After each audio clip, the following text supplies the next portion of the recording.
Baik, bismillahirrahmanirrahim. Assalamualaikum warahmatullahi wabarakatuh.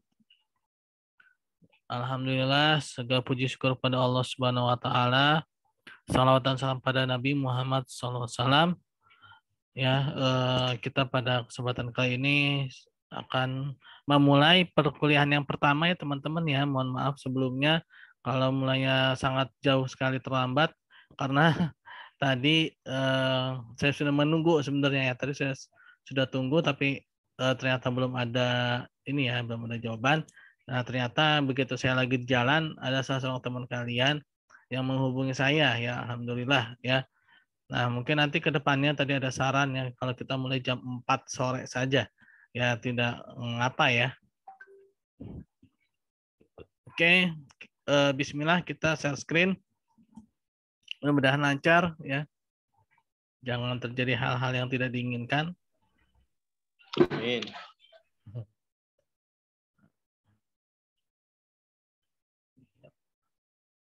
Alhamdulillah ya, lancar ya. Ya, sistem informasi digital pada bank syariah ya. Nah, sebelumnya mungkin teman-teman agak sedikit heran ya, kenapa PowerPoint-nya begitu sedikit ya. Karena itulah yang namanya PowerPoint ya teman-teman ya. Jadi kalau banyak itu bukan PowerPoint namanya, itu namanya dokumen ya atau Word ya. Nah, memang terkadang kita salah ya dalam menggunakan suatu tools atau alat ya. Nah, terkadang tidak bisa membedakan yang mana dokumen, yang mana PowerPoint ya. Nah, sehingga kesimpulannya ya namanya PowerPoint ya. Nah, teman-teman mungkin untuk perkuliahan ya itu jangan terlalu berharap dari PowerPoint dosen ya. Ya, berharaplah pada ya belilah buku ya. Buku yang menunjang mata kuliah tersebut ya. Nah, sistem informasi digital pada bank syariah ya. Nah, sebelumnya mungkin saya ingin menjelaskan ya bahwa mata kuliah ini sebenarnya ada prasyarat mata kuliah lain ya, yaitu minimal mata kuliah sistem operasional bank syariah ya. Nah, itu sangat berkaitan dengan sistem operasional bank syariah ya. Mungkin kalau sekarang namanya manajemen ya, manajemen bank syariah ya.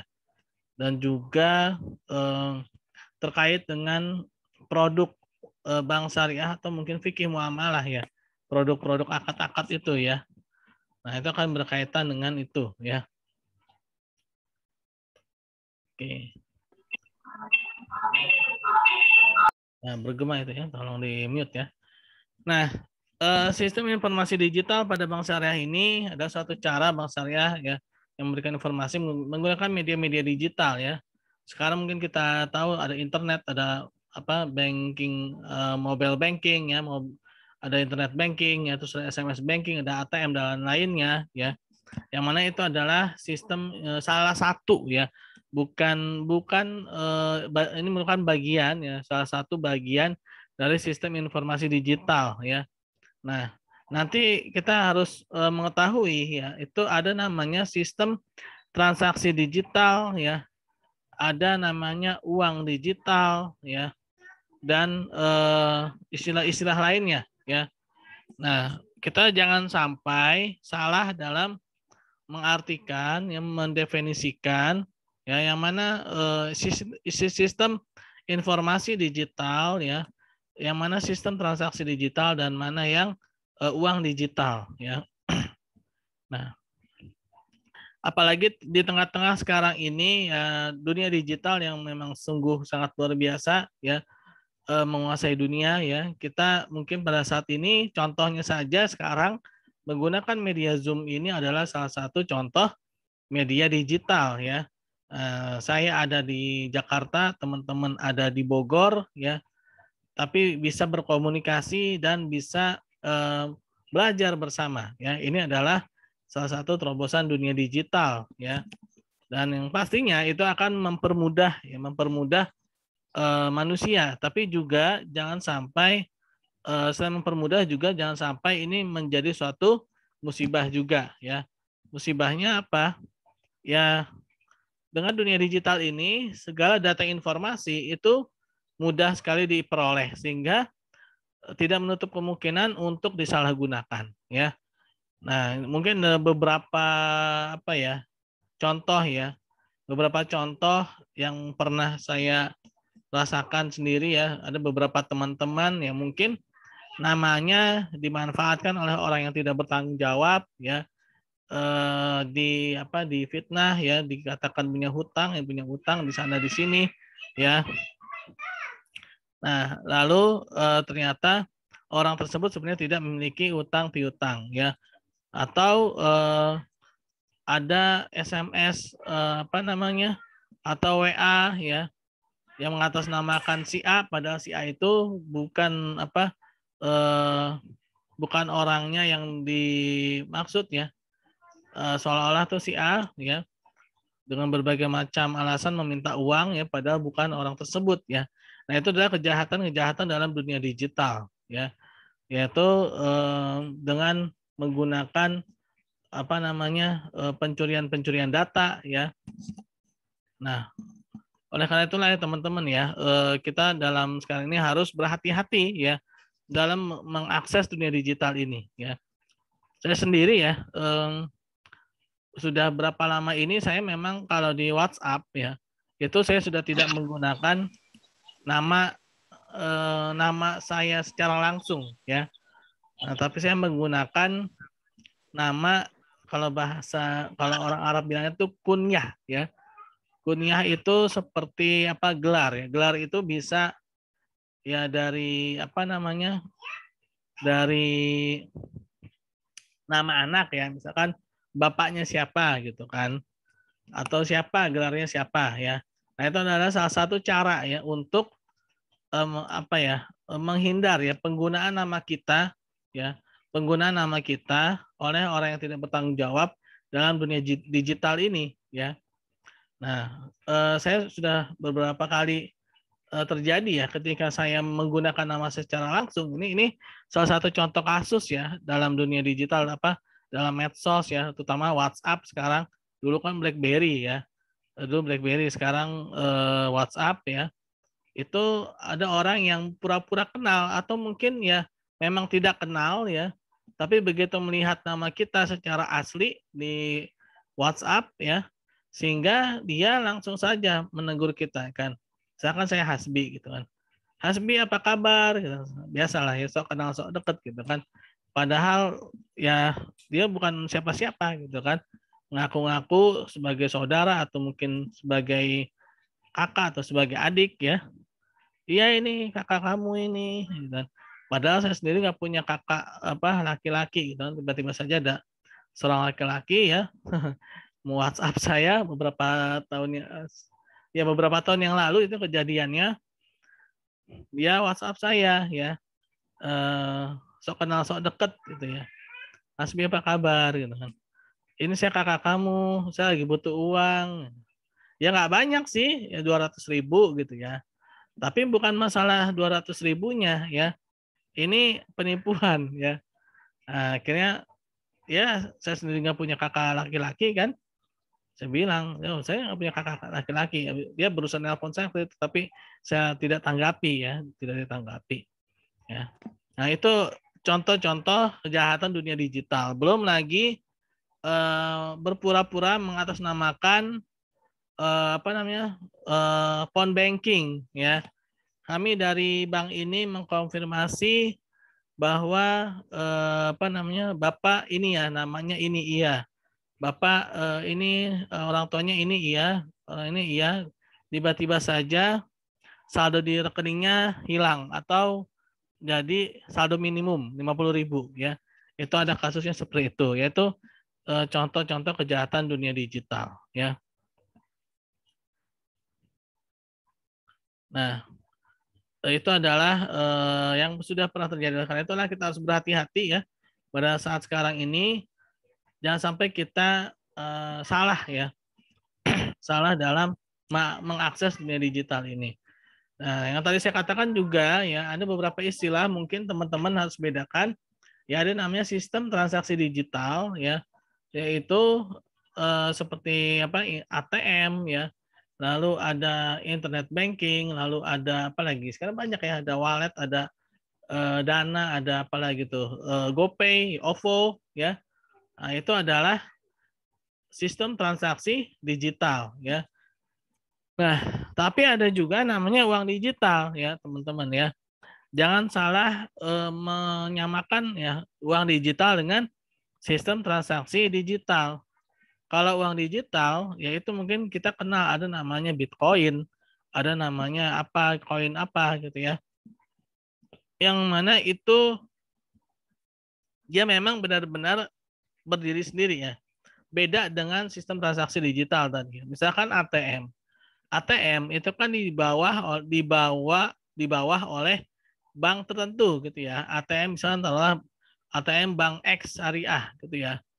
Nah, lalu kita pasti bisa menggunakan ATM itu ketika kita punya dana di sana. Dan dana kita karena kita tinggal di Indonesia, kita punya dana dalam bentuk rupiah ya. Nah, kita tidak akan bisa mengakses ATM kalau kita tidak punya dananya ya kan.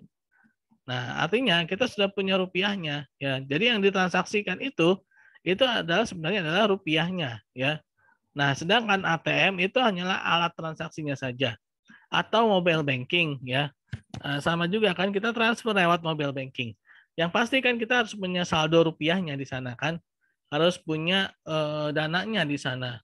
Nah, kita tidak bisa ya kalau tidak ada dananya. Nah, beda dengan uang digital ya. Uang digital itu sebenarnya uang ya, seperti uang tapi dibentuknya digital, itu hanya berupa angka-angka ya. Walaupun sejarah uang sendiri ya itu adalah berawal dari emas dan perak ya.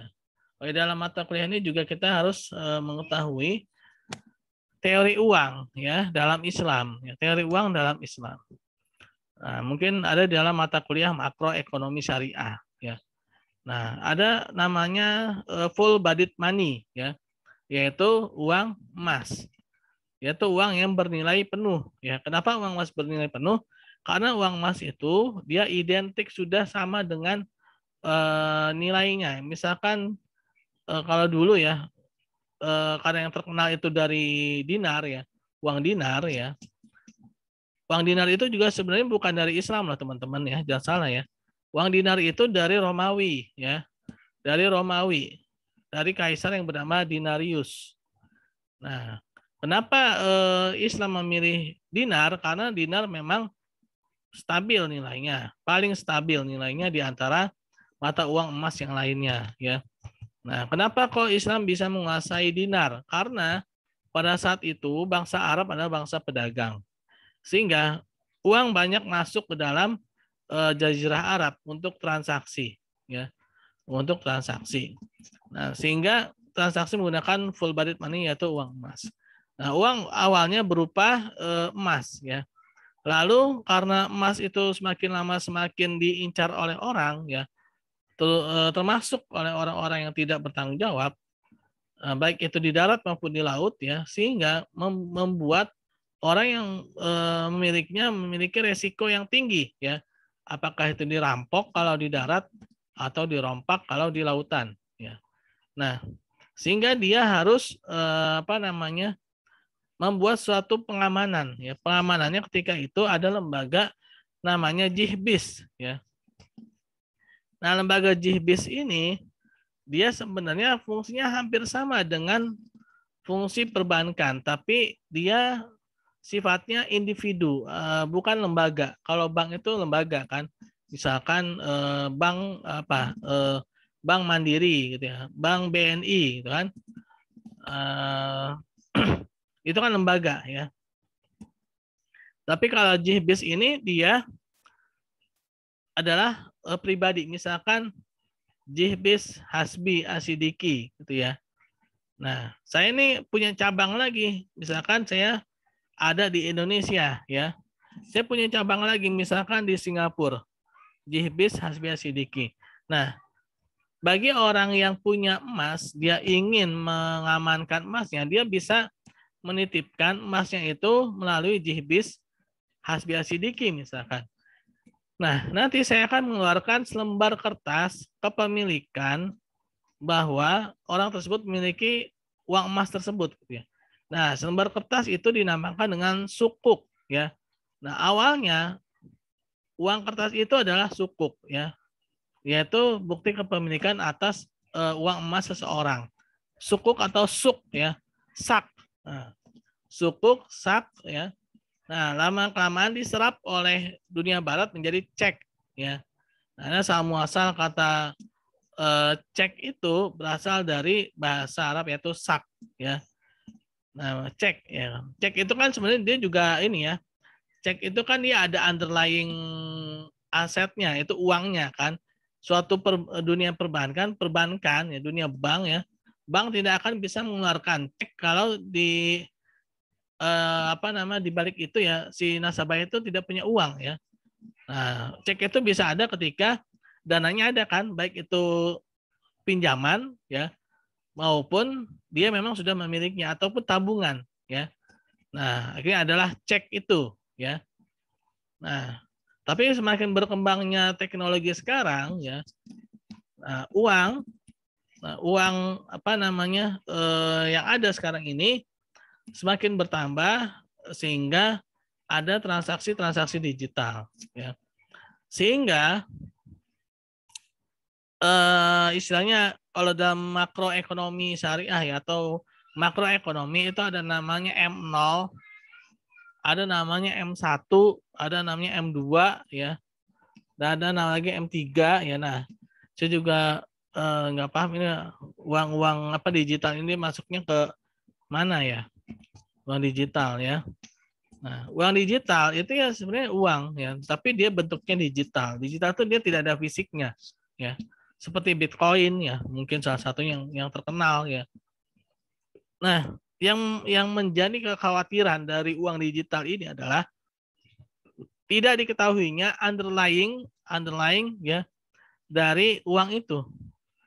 Kalau uang rupiah itu sudah jelas, ya, dikeluarkan oleh pemerintah Republik Indonesia, ya. Dan underlyingnya ada, ya, apakah itu emas, apakah itu valuta asing, ya, apakah itu aset, ya, ataukah utang, ya. Nah, itu merupakan underlyingnya, ya. Nah, tapi kalau uang digital kita tidak tahu, dan inilah yang terkadang membuat kita itu tertipu, ya, dengan uang digital. Kenapa? Karena uang digital itu bisa menambah sendiri, ya. Nah, secara syariat itu tidak diperbolehkan, ya. Karena yang namanya penambahan aset secara secara uang, ya, secara dalam istilahnya itu ada sektorial, ada sektor moneter, ya. Dalam sektor moneter boleh ada penambahan, tapi dengan syarat harus ada penambahan pada sektorial, ya. Nah, pada uang digital dia tidak bisa seperti itu, ya, belum bisa sepenuhnya seperti itu. Terkadang orang yang membeli uang digital itu tujuannya justru dia ingin adanya penambahan pada sektor moneter tanpa adanya penambahan pada sektorial atau sektor yang nyata. Nyata itu yaitu barang dan jasa, ya. Misalnya sektorial itu ya kita seperti apa? Jualan, ya, berinvestasi, ya. Nah, itu sektorial, ya. Jadi ada aset yang bertambah di situ, ya. Ada aset yang terwujud di situ. Nah, itu adalah salah satu kelemahan uang digital, ya. Nah, uang digital ini memang menjadi semacam daya tarik sekarang ini, ya. Uang digital ini memang seperti daya tarik, ya, saat ini. Karena dia begitu cepatnya bertambah, ya. Kita misalkan sekarang taruhlah punya 10 koin, ya, secara digital. Tapi, ya, kita tidak bisa memegangnya. Tapi kita tidak bisa merasakan secara fisiknya, ya. Nah, nanti sekitar beberapa bulan yang akan datang, tahu saja taruhlah yang tadinya 10 keping itu menjadi 20 keping, ya. Dengan cara-cara yang mungkin kita tidak ketahui. Nah, itulah, ya, yang menjadikan uang digital itu bermasalah, ya. Nah, dalam sistem informasi digital ini ada beberapa pihak yang akan terkait ya dengan sistem informasi digital atau kegunaannya untuk siapa saja. Yaitu pertama untuk bank syariah itu sendiri secara internal ya. Secara internal bank syariah itu sendiri dia menggunakan sistem informasi digital yaitu untuk sesama karyawannya ya, informasi-informasi ya. Kalau di dalam suatu bank itu dia punya sistem apa ya berkomunikasinya. Nah, itu termasuk sistem informasi digital. Lalu bagaimana hubungan dia si bank ini, bank syariah ini dengan nasabah penabung ya. Nah, dengan nasabah penabung. Bagaimana bank syariah menginformasikan ya kepada nasabah penabung. Kalau dulu mungkin secara offline atau secara apa namanya belum menggunakan teknologi informasi, ya mungkin tulisan-tulisannya dengan tulisan-tulisan tangan yang memang sistemnya manual ya.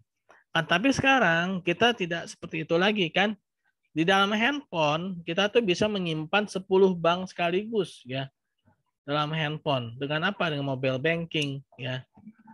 Nah, seorang nasabah apa namanya? Penabung ya dia bisa memiliki bank 10 bank sekaligus dalam satu handphone dia ya. Nah, ini bagaimana si bank syariah ini dia menginformasikan kepada apa namanya?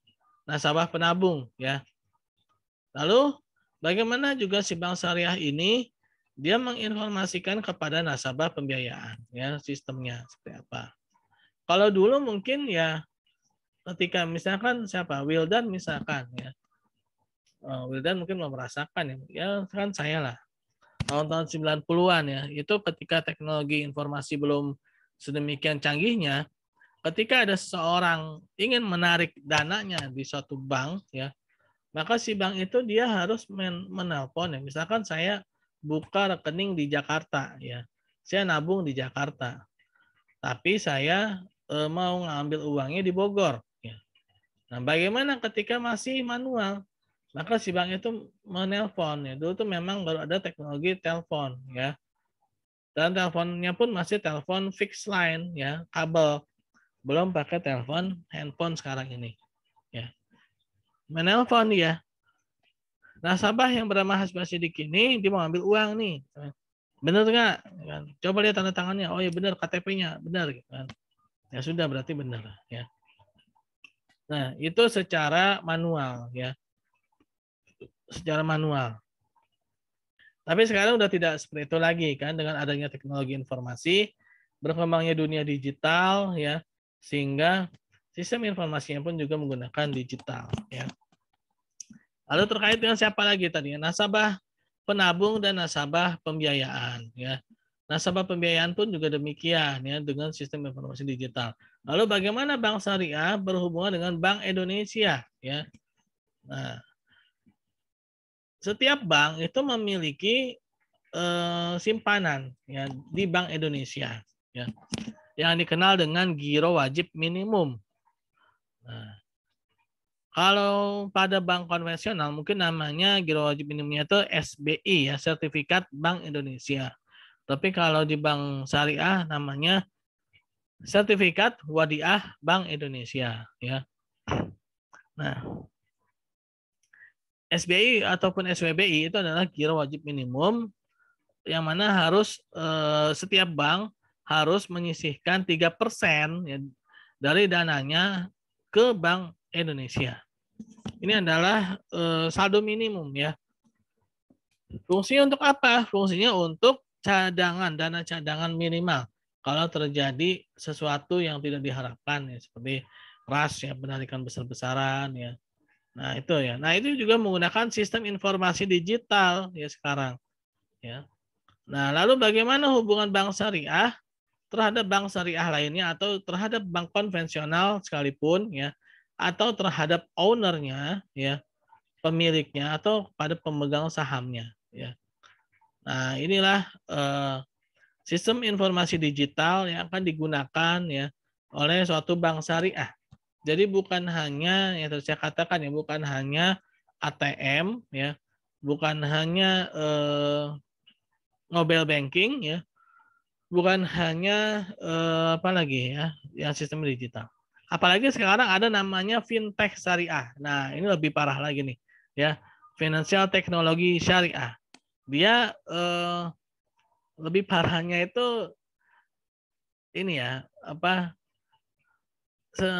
secara hubungan dia tuh hanya menggunakan benar-benar menggunakan dunia digital. Hanya misalkan dia menggunakan media website ya, media website. Nah, jadi dia sistemnya dia lebih ini lagi ya. Bahasa kitanya tuh lebih apa ya? Keren lagi lah ya, lebih maju lagi ya. Misalkan nih saya butuh dana nih ya. Saya butuh dana 10 juta buat bikin warung misalkan ya. Saya tinggal isi itu di website tersebut ya, di websitenya fintech itu, salah satu fintech syariah misalkan. Nama Hasbi Asidiki tinggal di sini ya, dengan alamat ini mau buka warung butuh modal 10 juta ya. Nah, begitu lihat orang lain ya. Nah, berarti saya posisi sebenarnya di mana? Saya posisinya sebenarnya adanya di nasabah pembiayaan kan. Nah, akhirnya ada beberapa investor mungkin melihat Hasbi Asidiki butuh dana 10 juta, mau buka warung. Keuntungannya berapa nih? Bagi hasilnya berapa nih? Oh, kayaknya menguntungkan nih. Nah, yaudah, saya bersedia gitu kan. Itu saya bersedia untuk menjadi investornya Hasbi Asidiki ya, membiayai sebuah warung yang senilai 10 juta. Itu nggak ada ininya teman-teman, tidak ada apa namanya kalau dibilang tuh apa ya, semacam tempatnya. Kalau bank kan kita udah lihat das ya teman-teman ya. Kalau bank itu kan kita udah pernah kan ke bank itu bagaimana ada tellernya ya, ada security-nya, ada customer service-nya. Nah, tapi kalau fintech syariah itu benar-benar ya minimal dia cuma punya virtual office-nya aja ya. Ya, itu pun juga ketika kita ke sana kita nggak akan dilayanin ya karena fungsi dia itu bukan sebagai pelayan seperti di bank ya. Ya pelayanannya hanya melalui website aja ya. Melalui website aja. Nah, kalau jadi di sana tuh virtual office-nya itu dia fungsinya hanya menerima surat ya, menerima fax. Nah, itu aja ya. Kalau melayani penarikan uang segala macamnya itu tidak ya. Itu tidak. Ya, itu semua menggunakan website aja. Nanti ketemu ya. Ketemu melalui website ya antara investor dengan investinya ya. Nah, nanti ketemukan. Nah, ada kekhawatiran gini ya, terutama dari dunia perbankan ya.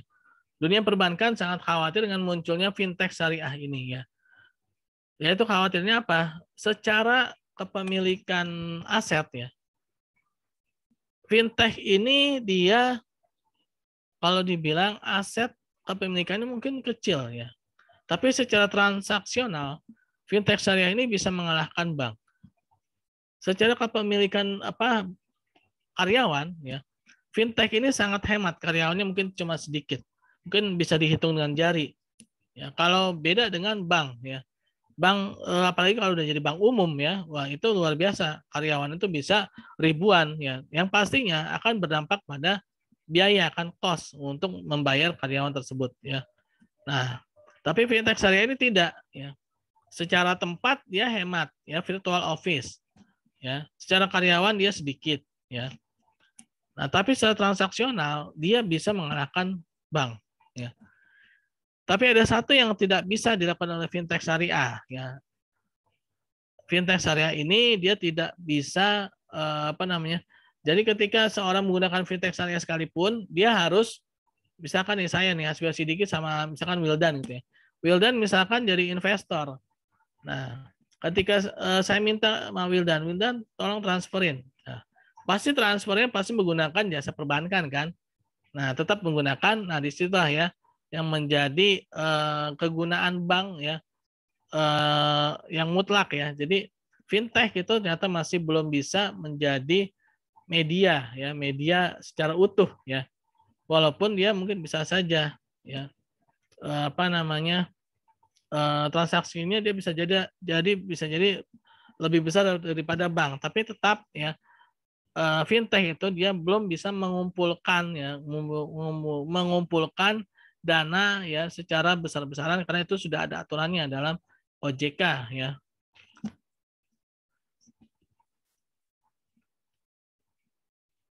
Ada tinggal 5 menit lagi nih. Nah, ini pihak-pihak tadi ya yang saya jelaskan ya, yang akan berinteraksi dengan bank syariah yaitu nasabah penabung ya atau sohibul mal, internal bank syariah itu sendiri, lalu bank syariah yang lainnya atau bank konvensional, owner atau pemegang saham bank Indonesia dan nasabah pembiayaan atau mudharib. Nah, inilah yang akan berinteraksi dengan bank syariah secara internal maupun secara eksternalnya. Oke teman-teman ya, berhubung ini waktu ternyata tinggal 4 menit 51 detik ya. Ada yang ingin ditanyakan?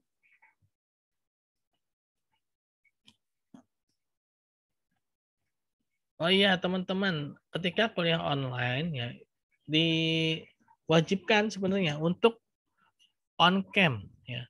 Kecuali kalau ada uzur ya, uzur syar'i ya. Misalkan gadgetnya rusak ya atau sedang ingin ke belakang ya.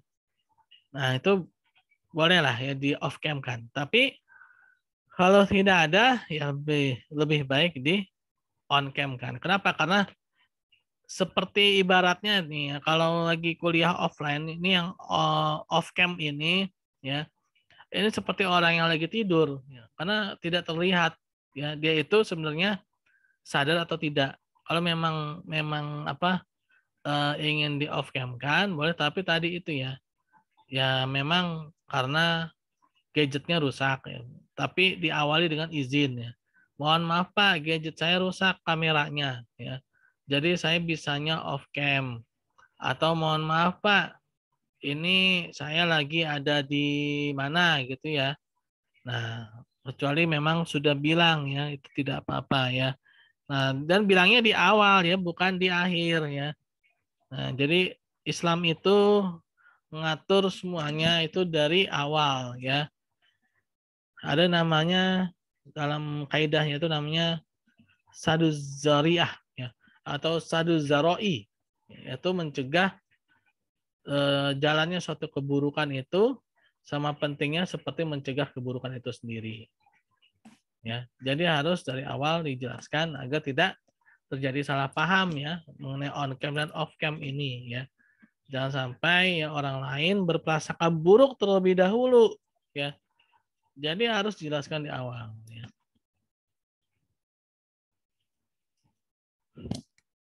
Ada yang mau ditanyakan teman-teman? Saya Pak, mau nanya Pak. Oke.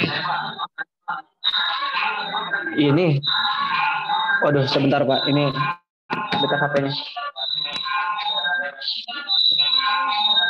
Bergema ya.